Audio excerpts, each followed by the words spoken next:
होली के रंग से एलर्जी और इफ्तार पार्टी जरूरी है। किन्हीं को राजनीतिक अगर सीखना चाहिए तो झारखंड के मुख्यमंत्री माननीय हेमंत सोरेन से सीखे, जो आज तक किसी ना ही होली होली के रंग से इन्हें एलर्जी था। होली जब खेला जा रहा था तब इनको रंगों से एलर्जी था। एक होली का एक रंग तक इन्होंने नहीं लगाया था। आज देखिए इफ्तार पार्टी का आयोजन कर रहे हैं, इफ्तार ये दावत का आयोजन कर रहे हैं और सभी को बारीकी बारीकी से बैठ करके घरों में खिला रहे। कभी हेमंत सोरेन को देखिए किसी भी दुर्गा पूजा के नवरात्र पर किसी छोटी छोटी बच्चियों को नवरात्र की बधाई देते हुए अपने घरों में बैठा करके उसे प्रसाद ग्रहण कराते हुए कभी देखिए रामनवमी में किसी अखाड़े में शामिल होते हुए देख। झारखंड की राजनीतिक में हेमंत सोरेन ही अहम है, क्योंकि अभी देख सकते हैं जिस संथाल की बात हेमंत सोरेन करते हैं। हेमंत सोरेन की सरकार में साल में हजारों लोग सड़क पर उतर करके बाहरी रोहिंग्या मुसलमान का विरोध कर रहे हैं कि एक घुसपैठी एक रोहिंग्या को यहाँ से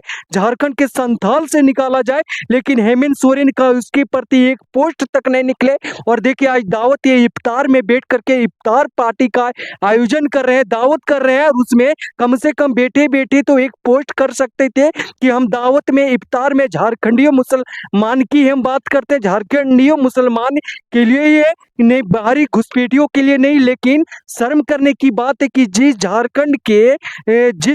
की संथाल की बात करते, जो आदिवासियों की सरकार की बात करता है, वो आदिवासी सरकार होने के बावजूद भी आदिवासियों की आवाज को नहीं सुन रहा है। देख सकते हैं कुछ दिन पहले हजारों की संख्या में सरना धर्म के लोग सरना देवी के समर्थन में हजारों लोग सड़क पर उतरे थे, और जितने भी आदिवासी मंत्री थे झारखंड के, जितने विधायक थे, सबके के शव यात्रा निकाले तो उसमें हेमंत सोरेन का भी शव यात्रा निकाला गया था, लेकिन एक आवाज तक नहीं सुने। आज देखिए दावत इफ्तार कर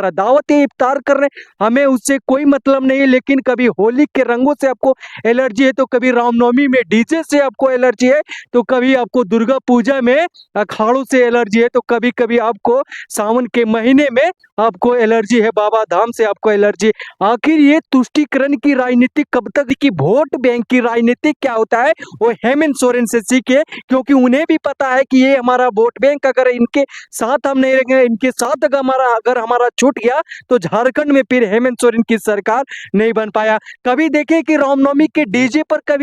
कभी देखे कोई भी अगर त्योहार होगा तो कभी कभी इतना खुशी से नहीं मनाएंगे, कभी उनको इतना एलर्जी नहीं होगा। कोई भी अगर हिंदुओं का त्योहार होगा तो उसमें उनको एलर्जी हो जाता है, इतराज हो जाता है। लेकिन ये देखिए दावत ये इफ्तार में खूब बखूबी से अपने परिवार के साथ दावत ये इफ्तार में शामिल होकर के चाव चाव से खा रहे, और किसी प्रकार के इनको कोई एलर्जी नहीं है, कोई परेशानी नहीं है। अभी बजना शुरू हो जाएगा रामनवमी में डीजे, तीन को परेशानी शुरू हो जाएगा, प्रशासन को अलर्ट कर देंगे और सभी रामनवमी अखाड़े को अपना अपना नोटिफिकेशन जारी कर देंगे कि झारखंड में एक भी डीजे नहीं बजेगा, क्योंकि डीजे से ध्वनि प्रदूषण होता है। उसके बाद सावन आएगा, सावन में बोल दिया जाएगा कि मीट मछली को लेकर के एक भी कहीं पे सरकार अपनी ओर से एक भी नोटिफिकेशन नहीं निकालेंगे कि सावन के भर में कोई भी वैसे इलाके, कोई भी वैसे मोहल्ले जहाँ से सावन के कंवरिया बाबा भोले के भक्त गुजरेंगे, उस गली उस मोहल्ले में कोई भी यानी कि कोई भी मीट मछली का दुकान नहीं चलेगा, सभी के सभी दुकानें बंद होगा। लेकिन उस पर वो कभी बात नहीं करेंगे, ना कभी दुर्गा पूजा के